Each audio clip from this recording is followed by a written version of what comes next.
Subscribe to this YouTube channel and please enjoy watching this video. Here we go.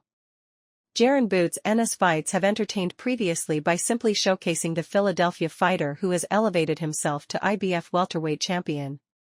Now, as the time has arrived for him to test his superb skill and fight IQ against the best opposition available, the competition is nowhere to be found.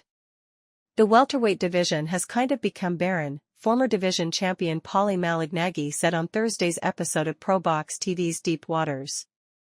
This week, Ennis, 31 fights, no losses, 28 knockouts, signed a promotional contract with Hearn's Matchroom Boxing. Reports emerged on Thursday that Ennis, 26, appears headed to a summer mandatory title defense against a barely known challenger from Canada, Cody Crowley, 22 fights, no losses, 9 knockouts. The pair have a purse bid session set for April 23. In the months since Terence Crawford became undisputed welterweight champion by defeating former three-belt champion Errol Spence Jr. in late July, Crawford and Spence have expressed interest in moving up to junior middleweight, as have former welterweight title holders Keith Thurman and Danny Garcia. That leaves a cast of replacement champions including Ennis, Imantas Stanionis, and potentially the May 4 Mario Barrios Fabian Maidana winner.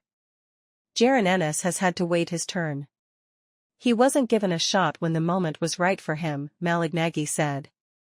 Now, he's sort of in a position where his career's been mismanaged. He doesn't really have anywhere to turn to, as far as receiving the direct credit he deserves and getting the big fights in his prime. It's one of the sad stories in boxing. The chance to achieve greatness has been robbed of Jaron Ennis. And now he's in a weight class where he can win titles, but I don't know how much credibility is there.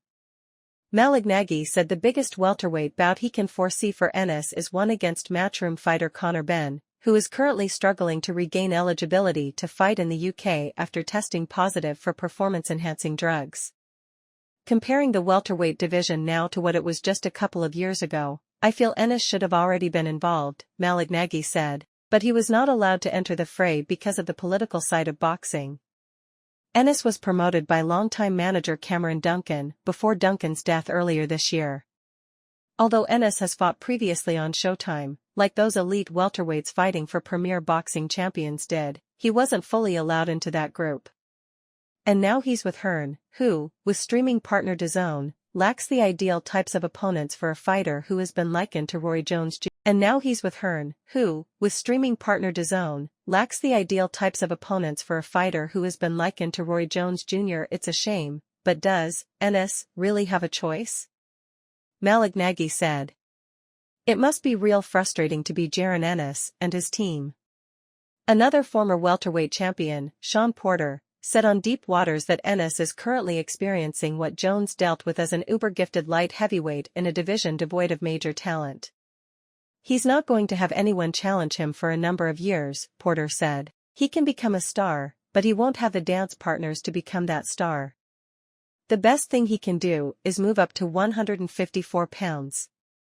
It's unfortunate, because he has all of the talent to just bust out of the TV. Let us know your thoughts down in the comments section below. We sign out. Peace, ciao.